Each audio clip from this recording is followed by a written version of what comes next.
Welcome back to my YouTube, everybody. I go by Mardy Lee, aka Marty Manziel, and here today I'm here to talk to y'all a little bit about some sports talk. Sports talks, of course. So we got a NBA to be exact. Right now we're in the middle of the playoffs. We know who our Eastern Conference Finals matchup is going to be and who the two teams are. Right now we're waiting on the Clippers and the Nuggets to go ahead and wrap everything up on the West. So, of course, social injustice, COVID-19, election year, the vibes, it's a little different. So we're in a different situation this time around. Welcome to the bubble, NBA style 2020. So, of course, no fans in the arena besides, family members and significant others, people of that nature. And it's just not the exact same, but I will salute the NBA. They have put together a really good product. It really looks like it's kind of like a smaller March Madness AAU style kind of event that they're putting together. But for the most part, it still looks the same. I can't say the same for the NFL. It looks a little different, but that's a topic for another day. So, of course, right now we have the Nuggets and the Clippers that are really just fighting it out. They're about to go ahead and wrap it up. I think the Clippers are about to go ahead and wrap it up come tomorrow night, being the 13th of September. So, really just for a few different reasons. I don't think the Nuggets are really just like in sync with each other. If you heard Michael Porter Jr.'s comments, he feels like he deserves the ball more. He's a rookie. Some say you need to earn your stripes. Some say he's that good to where he just should demand the ball up top. Maybe not publicly, but privately, you should maybe do that. I also believe that I think that Jokic, we call him Joker. I really just think that he's not. I think that he still has like some more growing pains that he has to go through. Jamal Murray is a flat out baller. He be breaking boys off left and right. He'll give you 40, he'll give you 50, he'll give you 30, however you want it, wherever you want it. He'll score from the mid-range, take it to the hoop, and he'll shoot the tray ball. For anybody who's a big fan or looking for a new player, favorite player, hey, it may be Jamal Murray. So I won't be surprised to see his stock and just all his endorsements and things like that just kind of go up moving forward from this point forward. So, of course, I really do believe that the Clippers are going to go ahead and wrap it up. We know who Kawhi Leonard is, and so if we just spin this forward and we get Lakers, Clippers, like we all, imagined right before the season tipped off last year, we have it's really interesting. It's really interesting because looking at it this time around, we know who Kawhi Leonard is. We know who LeBron James is. For the two supporting superstars on this time around, Anthony Davis, he's got something to prove. Paul George, you, my friend, you have things to prove. Paul George, he's been inconsistent in the bubble. He spoke about some mental health issues and just, how social injustice has affected him as well. And I respect it. Lord knows, and I'm an advocate for mental health. But whenever it comes to getting on the floor and, giving boys buckets, PG, it's your time, my brother. We saw how you did whenever you was in Indiana and you went head to head with LeBron those years ago. But now this is a bigger stage. We expect more from you this time around, and you have a legit shot at winning a title this year alongside Kawhi Leonard and the rest of the Clippers. And so I really just I'm looking forward to this matchup here between Clippers, Lakers in the Western Conference. As far as the Clippers go, like I say, we know who Kawhi is. Kawhi is just that savage, stone-faced, killer, cyborg. If I was to ever do any kind of crimes, I'd do it with Kawhi because he doesn't talk. That's who you want on your team. And you know what I'm saying? And then you just have other Rough Riders like Patrick Beverly, the Morris twin, number one. You got Montrezl Harrell, Lou Williams. We need you to step up, baby. We need you to step up. We know that you break boys off with 20 plus. We know you good for it. In the bubble, it's been a bit of a struggle for you. But we need to see that, you know what I'm saying, come Western Conference Finals time. And then another thing that's going to be really interesting to me is it's the Patrick Beverly versus Rajon Rondo. that's gonna be a whole different sideshow in itself. I can't wait to see that and how that just plays out. And then of course the Morris twins, they're a little edgy. They go at it with everybody else. So it's gonna be interesting to see if they have that brotherly competition between each other, and if they bring that same fire, how they check other people, if they check each other like that as well. So that's gonna be interesting. And also, I also find the coaching matchup between Doc Rivers and Frank Vogel, I find that really to be really interesting. And also the other assistants as well. You have Jason Kidd, who's on the staff for the Lakers as an assistant coach, and you have Ty Lue as an assistant for the Clippers. So that's going to be interesting. Of course, there's so many mini battles inside of the big battle. Like it's going to be crazy. So I'm really just interested to see how it's going to pan out, how it's going to shape up between these two teams. Ultimately, I got Lakers. I got Lakers in 7.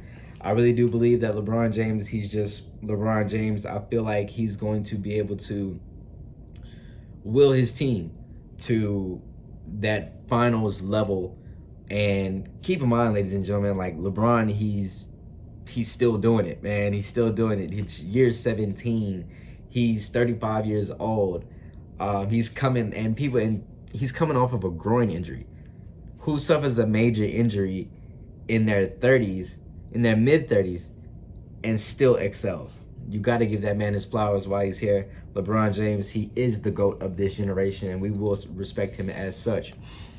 And also some key points about the Lakers that I'm starting to see as they just finished off Houston tonight, unfortunately. As they finished off Houston tonight, I'm starting to notice some things. Danny Green, I'm sorry. Danny Green, I'm so sorry.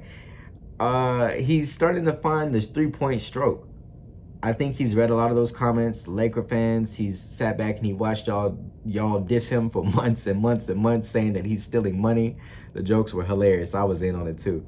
But Danny Green, he's definitely found the jumper in the bubble, and he looks like he's back to San Antonio Danny and Toronto Danny that we're accustomed to seeing. Also with the Lakers as well, playoff Rondo, he's here. I'm a Chicago Bulls fan, and Lord knows him and Jimmy Butler put us on their backs and took us to a extreme playoff run a couple years back. And he's just playoff Rondo. We just know what he does. He has a history of this stuff, so it's just definitely good to see. And the Lakers, another thing that I've noticed about the Lakers too, they're becoming more versatile. I really just got accustomed to them using the rolling out JaVale McGee or Dwight Howard to start at the 5 against the Rockets. Yes, the Rockets play small ball, but I'm just noticing how the Lakers, they kind of like switched it up and they started the Morris twin and let him just kind of go to work at the 5, and that also stretches the floor for them. So it's going to be interesting to see how the Lakers, really just change up these matchups as they either face the Clippers, more than likely, or the Nuggets. So just going forward. And then on to the Eastern Conference. Oh, what is this surprise? Is this a surprise? Is it? I don't think so. I mean, I told the majority of my closest friends prior to the season starting, I don't trust the Bucks. The Bucks look great during the regular season. Giannis, he comes down the floor. He looks like a deer. He takes so many different steps, and he's to the rim with a 2-hand flush or a 1-hand flush. Great for the regular season. Playoffs, not so much. Giannis, I need to see some more from you. Teams have built walls against you for, let's say, 3 seasons now. Maybe even 4. You still can't figure it out. I don't know, man. We just need to see more from you. However, I'm not surprised that the Miami Heat got past the Milwaukee Bucks in the semifinals to go ahead and get to the Eastern Conference Finals. And is this Heat team a surprise? No, because I know what Jimmy Butler does, and a lot of people have been sleeping on JB for years. But listen, he is the ultimate baller. He will give you 40 points. He will lock up your best defender. He will lead the team. He will take the big shot whenever it's time, or he'll make the right decision to kick it to one of the homies on the team. The Miami Heat, they're just full of ballers. And they never get out of their system. They always stick to Miami Heat basketball. They're never going to score like those extremes like the Warriors, like 120, 115, 130 points. They're not that kind of team. They're going to play their system. They're going to play their style. They're going to play defense. And they're going to make you work just as hard. So it's really going to be interesting to see how the Heat really just match up. I think that they're a surprise in the bubble to the majority of like casual basketball fans. Not to me, though. But it is good to see the emergence of some of their younger players that we didn't expect to blossom so soon, like Duncan and Tyler Hero. And Bam made the All-Star team for the first time this year, which is great. And so he's really blossoming and becoming his own player too. Star player as well. Miami Heat, Pat Riley, pay that man. Pay that man. Okay? You pay that man. And the Heat, they're in the finals for the first time, the Eastern Conference Finals for the first time since 2014, if I'm correct. That would be the year they lost to the Spurs. Yeah, they lost to the Spurs eventually in the NBA championship, the NBA Finals that year. And so the Heat, they're back. Also, they have, I believe, the best coach in the Eastern Conference in Coach Spo. If you really just look at some of his sets, if you look at some of his players, if you notice what Coach Spo did with the Heat to end last year, and I think that that's just carried over into this year. The system actually works. So I give the coaching edge to Coach Spo in this Heat Celtics thing going forward. And and so that's where I'm at with it. Like, the Heat really just look good, man. The Heat really look good. And then, of course, they're in their matchup. Jason Tatum, he's becoming a star. Jaylen Brown, Jason Tatum is becoming a superstar right before our very eyes. Jaylen Brown, he is a bona fide star in this league. He plays defense. He's struggling with the three ball right now, but I think he'll figure that out just as time grows. This may be a growing pain for him, but he's definitely, emerging in his status, and just his overall being as a player has just went leaps and bounds here in this season. And also, I love what Jaylen Brown is doing as far as the social injustice front. I love liberation on the back of his jersey. If you don't know what liberation means, please go look it up. If you don't follow Jaylen Brown, please follow him. He's a super intellect. Like, he's been spot on with absolutely everything he's been saying in regards to social injustice. Kemba Walker, we need to see, just like Paul George, we need to see more from you. You've been kind of inconsistent, kind of in and out a little bit, so we need to see more from you. You know what I'm saying? Like, as we enter the Eastern Conference Finals, so we need to see more from you, Kemba. We can't have you shooting 6 jumpers per game, or eight jumpers. Like, we need you to really ball out. You know what I'm saying? Be Kemba Walker, Kemba that put the team on his back in Charlotte. Be Kemba Walker that put the team on his back at UConn. Just be you, man. It's go out there, go ball, go have a good time. And you got the ball. That's why they brought you there. That's why they got my man's Kyrie up out of there, and they brought you in the spot instead of him. And then last but not least, we have Gordon Hayward that's going to be returning for the Celtics as well. As I've sat there and I've watched the Celtics over the past, let's just say this series, whenever they played Toronto, they went 7 games. The Celtics just look like they're missing something. Maybe it is Gordon Hayward, because anytime you can plug in 20 points anywhere off of the injured list, you're doing pretty good. The Celtics, they're high-powered. Jason Tatum, he's got so many moves. He's good for 20-plus a game. Gordon Hayward, 20-plus a game. Jaylen Brown, let's say 20-plus a game. And Kemba Walker, he's an all-star. All you got to do is be the maestro and lead the squad. And, of course, the coaching matchup. Coach Spo on the Heat, Brad Stevens, let's see. Really, to be honest with you, I'm giving the edge to Coach Spo. I really like how the Heat just has, with less talent, the Heat are doing more, if that makes sense. And also with Marcus Smart, I'm not the biggest fan of Marcus Smart, but I definitely acknowledge he plays defense. He flops a lot, but he definitely plays defense, and he hustles hard after every loose ball. He goes after rebounds. He's one of those dudes that you just need on the team. And to see Jimmy Butler versus Marcus Smart as a matchup in this round of the playoffs, it's going to be interesting to see how them two really just go at it. And it's really dog versus dog in that particular matchup there on the floor. And the Celtics, they're back in the Eastern Conference Finals for the first time in a little while. It's going to be good to see this young group, this young core, go into this battle with the Heat. I think that this round goes 6. I got Heat winning in 6. I think that just the system that the Heat playing, it's just a little too much. I think one of those players from the Celtics, they just don't show up in the bright lights whenever it counts the most. And also I think that just the Miami Heat there, I think that their bench is a little bit better than what we give them credit for. And so I'll give the edge to the Heat bench over the Celtics bench. And also the coaching advantage as well. So I've got Celtics in 6. I've got Lakers in 7. I think we eventually see Heat versus Lakers in the Western Conference Finals. But I wouldn't be mad if we ended up seeing Celtics versus Lakers, because it's just a traditional thing. Seems like about every 10 years or something like that, we get this kind of matchup with those two historic franchises, Celtics, Lakers. But like I say, I'm down with Heat, Lakers for the NBA championship this year. And that's what I'm rolling with. Just some closing thoughts here before I go ahead and wrap this up. The officiating. The officiating in this bubble this year, it's been pretty damn terrible, to be honest with you guys.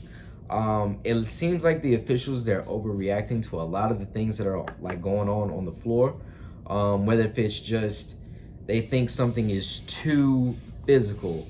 It's the playoffs. Officials, hear me out. It's the playoffs. We get it. You don't want things to spill out and become ugly and become the malice in the palace or the malice in the bubble. We don't want that. Trust me, none of us want it. But you have to realize these are the playoffs. These are the playoffs. The game gets more physical. The game slows down. You have to let the players play.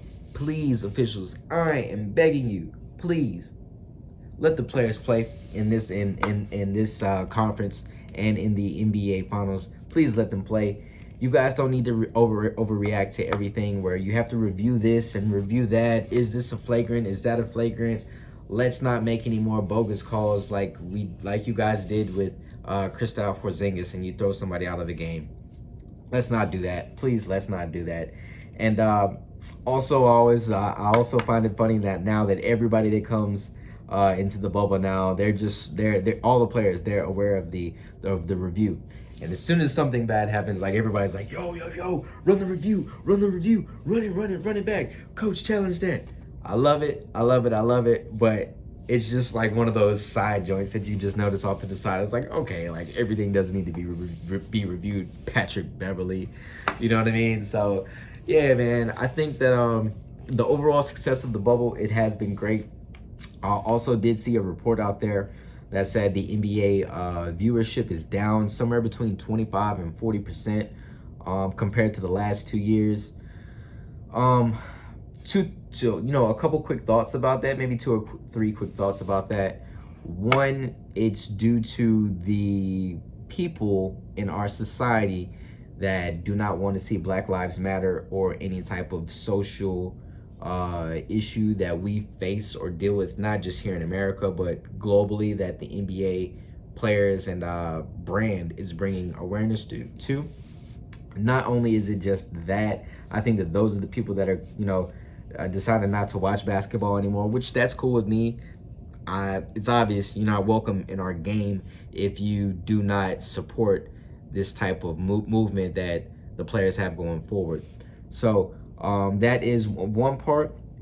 The second part is we're in the middle of a pandemic. I can imagine a lot of families cut their cords, cut their cables. They probably scaled back financially, so they can't just afford to watch basketball like they used to as a luxury. And last but not least, we have a lot of star power that's missing. Kevin Durant's missing. Kyrie Irving's missing. Steph Curry's missing. Klay Thompson is missing.